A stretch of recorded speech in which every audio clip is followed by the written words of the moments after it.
Quick రివిజన్లో భాగంగా మనం ఇప్పుడు ఆంధ్రప్రదేశ్ జాగ్రఫీకి సంబంధించి మొత్తం సిలబస్ని 5 గంటలలో పూర్తి చేసే ప్రయత్నం చేద్దాం. వాస్తవానికి మన యాప్లో ఈ ఆంధ్రప్రదేశ్ జాగ్రఫీ గురించి 30 నుంచి 40 గంటల వరకు పూర్తి విశ్లేషణతోటి చేయడం జరిగింది. కానీ ఎగ్జామ్కు ముందు అంత సేపు రివిజన్ అంటే కనుక చాలామంది స్టూడెంట్స్ అభ్యంతరం చేయడం జరిగింది. కాబట్టి అలాంటి స్టూడెంట్స్ కోసం ఆల్రెడీ మొత్తం సిలబస్ చదివి ఓన్లీ రివిజన్ కోసం ఎదురు చూసే స్టూడెంట్స్ కోసం మా ఈ అప్టేక్ జాబ్స్ నుంచి ఈ క్విక్ రివిజన్ అనే సిరీస్ని మేము స్టార్ట్ చేయడం జరిగింది. అందులో భాగంగా ఇప్పుడు మనం ఏపీ జాగ్రఫీ గురించి చూద్దాం. ఆంధ్రప్రదేశ్ జాగ్రఫీలో మొదటి టాపిక్ ఆంధ్రప్రదేశ్ ఉనికి, క్షేత్రీయ అమరిక. మరి ఇందులో మొదటగా మన ఆంధ్రప్రదేశ్ రాష్ట్రం ఏ విధంగా ఏర్పడింది అనేటువంటి చారిత్రక నేపథ్యంకి వెళ్తే కనుక అదేంటో ఇప్పుడు మనం చూద్దాం. 1953 అక్టోబర్ 1న కర్నూలు రాజధానిగా మొదటగా మన ఆంధ్ర రాష్ట్రం అనేది ఏర్పడింది. అంటే స్వాతంత్రం వచ్చిన తర్వాత మనకి ఆంధ్రప్రదేశ్ లేదా ఆంధ్ర రాష్ట్రం అనేది ఉండేది కాదు. తెలుగు మాట్లాడే ప్రజలు 2 భాగాలుగా ఉండేవాళ్ళు. అంటే ఒకటి హైదరాబాద్ రాష్ట్రం అని, అదేవిధంగా 2 మద్రాస్ రాష్ట్రం అని ఉండేది. ఈ హైదరాబాద్ రాష్ట్రంలో నిజాం పాలనలో ఉన్నటువంటి దాన్ని హైదరాబాద్ రాష్ట్రంగాను, అదేవిధంగా మద్రాస్ రాష్ట్రంలో తమిళ మాట్లాడేటువంటి ప్రజలు, తెలుగు మాట్లాడేటువంటి ప్రజలతోటి మద్రాస్ రాష్ట్రం అనేది ఉండేది. అయితే మన ఆంధ్ర ప్రాంత ప్రజలు అంటే తెలుగు మాట్లాడే ప్రజల యొక్క పోరాట ఫలితంగా మనకి 1953 అక్టోబర్ 1న ఈ తెలుగు మాట్లాడేటువంటి మద్రాస్ రాష్ట్రంలో తెలుగు మాట్లాడేటువంటి ప్రజలందరినీ ఏకం చేస్తూ కర్నూలు రాజధానిగా ఆంధ్ర రాష్ట్రం ఏర్పడింది. ఇది మొదటి పరిణామం. ఆ తర్వాత దేబర్ కమిటీ సూచనలకు అనుగుణంగా 1956లో రాష్ట్రాల పునర్విభజన చట్టాన్ని తీసుకురావడం జరిగింది. దానిని అనుసరించి హైదరాబాద్ రాష్ట్రాన్ని, అంటే హైదరాబాద్ రాష్ట్రం చెప్పుకున్న తెలుగు మాట్లాడే ప్రజలు ఉన్నారని, అక్కడ ఉన్నటువంటి తెలుగు మాట్లాడే ప్రజలను 53లో ఏర్పడినటువంటి ఆంధ్ర రాష్ట్రం అంతాని మొత్తాన్ని కలిపి 1956 నవంబర్ 1న ఆంధ్రప్రదేశ్గా ఏర్పాటు చేయడం జరిగింది. ఈ విధంగా భాషా ప్రయుక్త రాష్ట్రంగా ఏర్పడినటువంటి మొదటి రాష్ట్రం భారతదేశంలో మన ఆంధ్రప్రదేశే. ఇది గుర్తుపెట్టుకోవాలి. అయితే ఎప్పుడు ఏర్పడిందండి ఆంధ్రప్రదేశ్? 1956 నవంబర్ 1న ఏర్పడింది. సో గుర్తుపెట్టుకోవాలి. సో చూడండి, స్వతంత్ర భారతదేశంలో భాషా ప్రాతిపదికన ఏర్పడిన మొట్టమొదటి రాష్ట్రం మన ఆంధ్రప్రదేశ్. సో ఇక్కడ మనం 3 పాయింట్లు బాగా గుర్తుపెట్టుకోవాలి. ఒకటి, స్వాతంత్ర్యానంతరం మద్రాస్ రాష్ట్రంలో ఉన్నటువంటి తెలుగు మాట్లాడే ప్రజలందరినీ కలిపి 1953 అక్టోబర్ 1న కర్నూలు రాజధానిగా, గుంటూరులో హైకోర్టు తోటి ఆంధ్ర రాష్ట్రం ఏర్పడింది. మొదటి పరిస్థితి.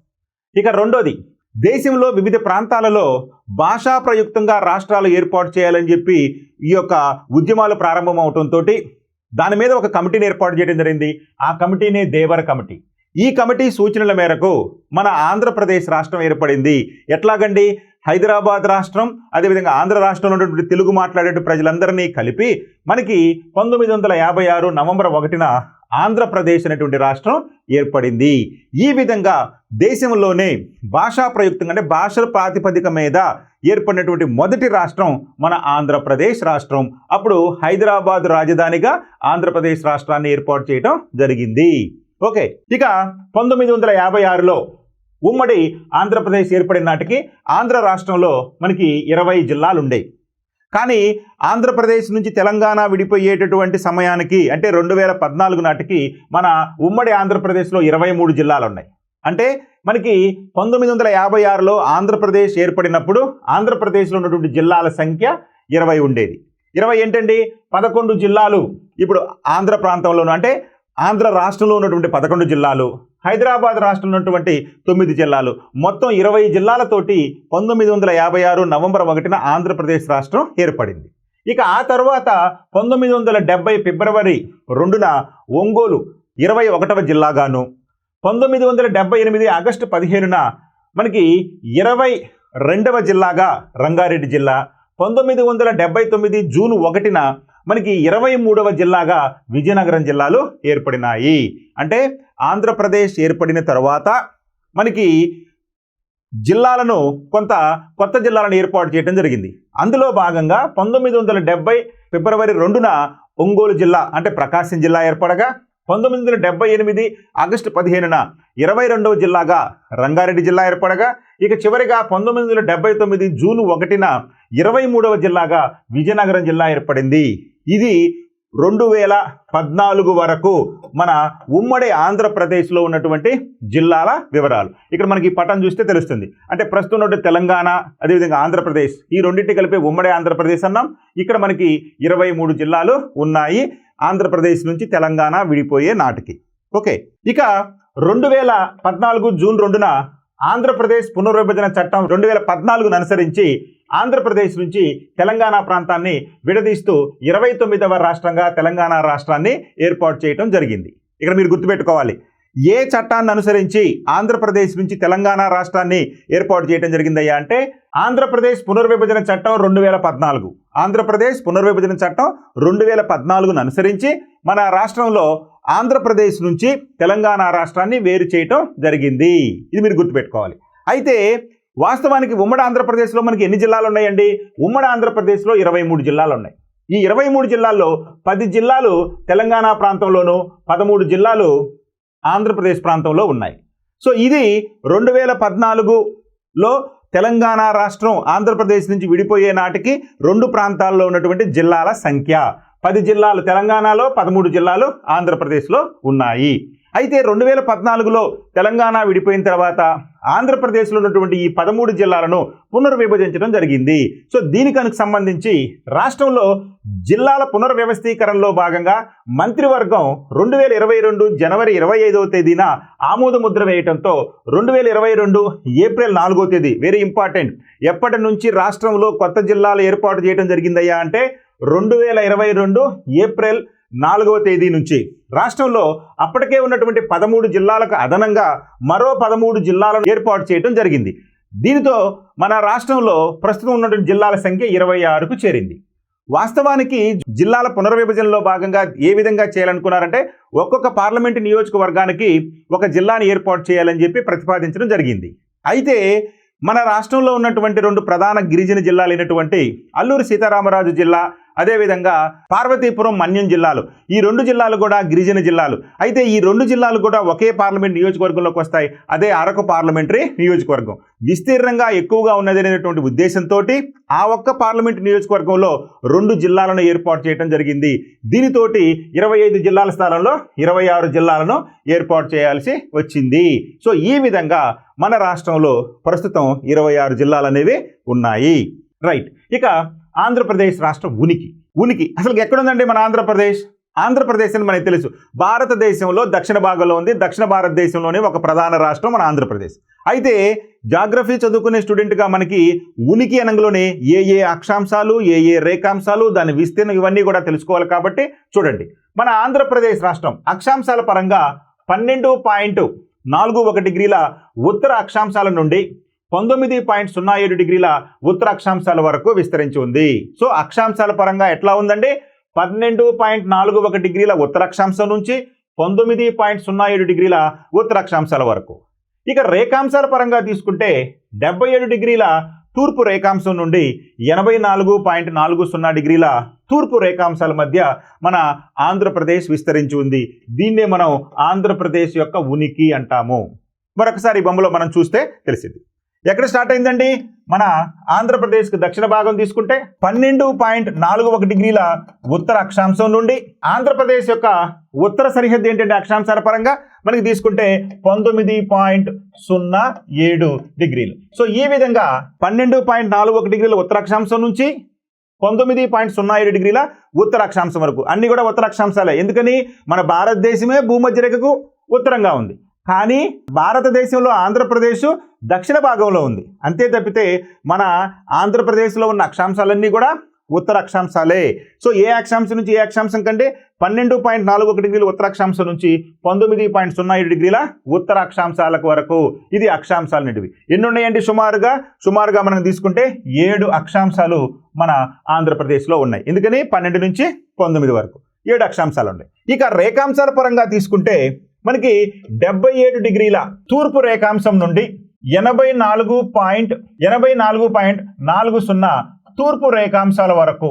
చూడండి, 77 డిగ్రీల తూర్పు రేఖాంశం నుంచి 84.40 తూర్పు రేఖాంశాల వరకు. మరి రేఖాంశాలు ఎన్ని ఉన్నాయండి? రేఖాంశాలు ఎన్ని ఉన్నాయి తీసుకుంటే మనకి సుమారుగా సేమ్ 7 రేఖాంశాలే మనకి దాదాపుగా ఉన్నాయి. అంటే ఉజ్జాయింపుగా మనకి ఎందుకని 84 77 77 తర్వాత 78 79 80 81 82 83 84 7 రేఖాంశాలు. చూడండి మన భారతదేశం ఎలాగైతే సుమారు 30 అక్షాంశాలు 30 రేఖాంశాల మధ్యలో పొందికగా ఉందో మన ఆంధ్రప్రదేశ్ కూడా పొందికగా అక్షాంశాల పరంగా తీసుకున్నప్పుడు సుమారు 7 అక్షాంశాలు, రేఖాంశాల పరంగా తీసుకున్నప్పుడు సుమారు 7 రేఖాంశాలతోటి మన ఆంధ్రప్రదేశ్ విస్తరించి ఉంది. ఇది మన ఆంధ్రప్రదేశ్ యొక్క ఉనికి. మరి ఇలా విస్తరించున్నటువంటి ఆంధ్రప్రదేశ్లో ఒక భారతదేశం యొక్క ప్రధాన రేఖాంశమైనటువంటి లేదా ప్రామాణిక రేఖాంశమైనటువంటి 82.5 డిగ్రీల తూర్పు రేఖాంశం మన రాష్ట్రంలోని కాకినాడకు సమీపం గుండా పోతుంది. ఇది కూడా మనం గుర్తుపెట్టుకోవాలి. ఎందుకని 84.4 డిగ్రీల తూర్పు రేఖాంశం అనేది మన భారతదేశం యొక్క తూర్పు సరిహద్దు రేఖాంశానికి. మరి భారతదేశం యొక్క ప్రామాణిక రేఖాంశం ఎంతండి? 82.5 డిగ్రీల తూర్పు రేఖాంశం. ఈ 82.5 డిగ్రీల తూర్పు రేఖాంశం అనేది భారతదేశానికే ప్రామాణిక రేఖాంశం. అంటే దీన్ని ఆధారంగా చేసుకుని మన కాలాన్ని లెక్కించుకుంటాం. ఇది మన ఆంధ్రప్రదేశ్ నుండి కాకినాడకు సమీపం గుండా పోతుంది, లేదా కేంద్రపాలిత ప్రాంతమైనటువంటి యానాముకు సమీపం గుండా పోతుంది. ఇది మీరు గుర్తుపెట్టుకోవాలి. సో అక్షాంశాల పరంగా తీసుకున్నప్పుడు 12.41 డిగ్రీల ఉత్తర అక్షాంశం నుంచి 19.07 డిగ్రీల ఉత్తర అక్షాంశం వరకు, రేఖాంశాల పరంగా తీసుకున్నప్పుడు 77 డిగ్రీల తూర్పు రేఖాంశం నుంచి 84.40 తూర్పు రేఖాంశాల వరకు విస్తరించింది మన ఆంధ్రప్రదేశ్.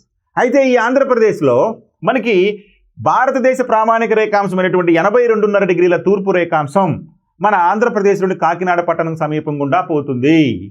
ఓకేనా? ఇక ఉనికి గురించి చెప్పుకున్నాం కదండి. నెక్స్ట్ విస్తీర్ణం. మరి ఆంధ్రప్రదేశ్ యొక్క విస్తీర్ణం ఎంత ఉంది చూడండి. ఆంధ్రప్రదేశ్ యొక్క విస్తీర్ణం 1,62,970 చదరపు కిలోమీటర్లు. ఆంధ్రప్రదేశ్ యొక్క విస్తీర్ణం 1,62,970 చదరపు కిలోమీటర్లు. ఈ విస్తీర్ణాన్ని కలిగి మొత్తం భారతదేశ భూభాగంలో 4.87% కలిగి ఉంది. అంటే భారతదేశం మొత్తం విస్తీర్ణంలో మన ఆంధ్రప్రదేశ్ విస్తీర్ణం యొక్క శాతం ఎంత అయ్యా అంటే 4.87. ఇది మొత్తం ఎంత అయ్యా అంటే 1,62,970 చదరపు కిలోమీటర్లు. ఇది ఇంత విస్తీర్ణం కలిగినటువంటి మన ఆంధ్రప్రదేశ్ భారతదేశంలో 7వ స్థానంలో ఉంది. అంటే మన భారతదేశంలో 7వ అతిపెద్ద రాష్ట్రం ఏదయ్యా అంటే ఆంధ్రప్రదేశ్. ఆంధ్రప్రదేశ్ కంటే కేవలం 6 రాష్ట్రాలే పెద్దగా ఉన్నాయి. ఇక్కడ మీరు గుర్తుపెట్టుకోవాలి. ఇక జనాభా పరంగా తీసుకున్నప్పుడు మనకి 2011 జనాభా లెక్కలు, ఎందుకంటే ఇప్పుడు చివరికి తీసుకుంది అదే కాబట్టి దానికి ప్రామాణికంగానే ఇక్కడ తీసుకోవడం జరిగింది.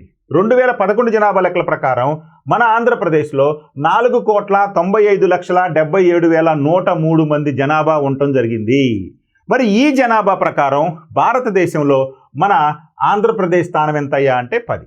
అంటే జనాభా పరంగా ఎక్కువ జనాభా కలిగినటువంటి రాష్ట్రాలు మన ఆంధ్రప్రదేశ్ కంటే కేవలం 9 ఉన్నాయి. ఎందుకంటే మనం 10వ స్థానంలో ఉన్నాం కాబట్టి. అంటే విస్తీర్ణ పరంగా తీసుకున్నప్పుడు మనం 7వ స్థానంలో ఉన్నాము, జనాభా పరంగా తీసుకున్నప్పుడు మనం 10వ స్థానంలో ఉన్నాము. అంటే జనాభా పరంగా మనకంటే ఎన్ని పెద్ద రాష్ట్రాలు ఉన్నాయి? 9 పెద్ద రాష్ట్రాలు ఉన్నాయి. విస్తీర్ణ పరంగా మనకంటే ఎన్ని పెద్ద రాష్ట్రాలు ఉన్నాయి? 6 రాష్ట్రాలు ఉన్నాయి. అర్థమైందండి? మనకంటే ఎక్కువ అంటే మనకంటే ముందు దాన్ని చెప్పేసుకుంటాం. అర్థమైంది కదా? రైట్. ఇక ఇదే జనాభాని శాతం పరంగా తీసుకుంటే ఎంత ఉన్నారంటే 4.09% ఉన్నారు. అంటే భారతదేశం మొత్తం జనాభాలో అంటే 2011 జనాభా లెక్కల ప్రకారం 121.21 కోట్ల జనాభా ఉన్నటువంటి భారతదేశంలో మొత్తం జనాభాలో ఆంధ్రప్రదేశ్ జనాభా శాతం తీసుకుంటే 4.09%. ఇక్కడ గుర్తుపెట్టుకోవాలి. ఇక్కడ 4 పాయింట్లు వచ్చినాయి. వెరీ వెరీ ఇంపార్టెంట్, గుర్తుపెట్టుకోవాలి. విస్తీర్ణ పరంగా మనం 7వ పెద్ద రాష్ట్రం. దేశం మొత్తం విస్తీర్ణంలో మన ఆంధ్రప్రదేశ్ విస్తీర్ణత శాతం 4.87%. Is it clear?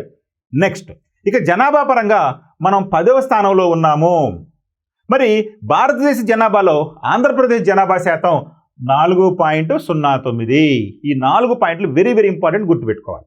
రైట్. ఇక రాష్ట్రంలో ఉన్న మొత్తం 26 జిల్లాల్లో కోస్తా ఆంధ్ర ప్రాంతంలో 18 జిల్లాలు, రాయలసీమ ప్రాంతంలో 8 జిల్లాలు ఉన్నాయి. ఇక మీరు పాత డేటాను మర్చిపోండి, ఎందుకంటే కొత్త డేటా వచ్చేసింది జిల్లాల పరంగా. కాబట్టి ప్రస్తుతం మన రాష్ట్రంలో ఉన్నటువంటి ప్రాంతాలు రాయలసీమ, కోస్తా ఆంధ్ర ప్రాంతం తీసుకుంటే, ఎందుకంటే తెలంగాణ విడిపోయింది కాబట్టి ప్రస్తుతం మనకి 2 ఉన్నాయి. ఆంధ్రప్రదేశ్లో కోస్తా ఆంధ్ర ప్రాంతం, రాయలసీమ ప్రాంతం. కోస్తా ఆంధ్ర ప్రాంతంలో మనకి 18 జిల్లాలు ఉంటే రాయలసీమ ప్రాంతంలో 8 జిల్లాలు ఉన్నాయి. మొత్తం 26 జిల్లాలు ఉన్నాయి. ఇక కోస్తా వైశాల్యం తీసుకుంటే 91,907 చదరపు కిలోమీటర్లు. అదేవిధంగా రాయలసీమ ప్రాంత వైశాల్యం తీసుకుంటే 71,060 చదరపు కిలోమీటర్లు. సో ఈ విధంగా మనకి రాయలసీమ ప్రాంత విస్తీర్ణం, కోస్తా ప్రాంత విస్తీర్ణం ఈ రెండిట్లో ఏది ఎక్కువగా ఉందయ్యా అంటే కోస్తా ప్రాంత విస్తీర్ణమే ఎక్కువగా ఉంది. ఎందుకని కోస్తా ప్రాంతంలో 18 జిల్లాలు ఉన్నాయి. అయితే యావరేజ్గా తీసుకున్నప్పుడు ఒక్కొక్క జిల్లా వైశాల్యంలో తీసుకున్నప్పుడు రాయలసీమలో చూడండి కేవలం 8 జిల్లాలకే 71,060 చదరపు కిలోమీటర్లు ఉన్నాయి. ఇది గుర్తుపెట్టుకోవాలి. ఓకే, ఇప్పటి వరకు మన అప్టై ఎగ్జామ్స్లో ఒక్కొక్క సబ్జెక్ట్ను 30 నుంచి 40, 50, 60 గంటల నిలువుతోటి మనం అందించడం జరిగింది. కానీ చాలామంది విద్యార్థులు సార్ మాకు ఎగ్జామ్స్ టైం దగ్గరకు వచ్చింది కాబట్టి షార్ట్ కట్ల రూపంలో కానీ లేదా క్విక్ రివిజన్లో కానీ ఉపయోగపడే విధంగా మీరు కోర్సు రూపొందించవచ్చు కదా అని చెప్పి చాలామంది అడగడం జరిగింది. దాన్ని దృష్టిలో పెట్టుకొని మేము ప్రతి సబ్జెక్ట్ను కూడా 5 గంటల నిడివితోటి మీకు అందించడం జరుగుతుంది. ఇది మొత్తం కూడా ఒక్క రోజులో మీరు పూర్తిగా సబ్జెక్ట్ను 2-3 సార్లు రివిజన్ చేసుకునే విధంగా ఉపయుక్తంగా ఉంటుంది. అదేవిధంగా వారానికి 2 లేదా 3 సార్లు ప్రతి సబ్జెక్ట్ను కూడా మీరు రివిజన్ చేసుకుంటే కనుక మీరు ప్రిలిమ్స్ అనేది క్వాలిఫై కావడం చాలా ఈజీగా ఉంటుందన్న ఉద్దేశంతో మేము ఈ కోర్సును మీకు అందించడం జరుగుతుంది. Thank you.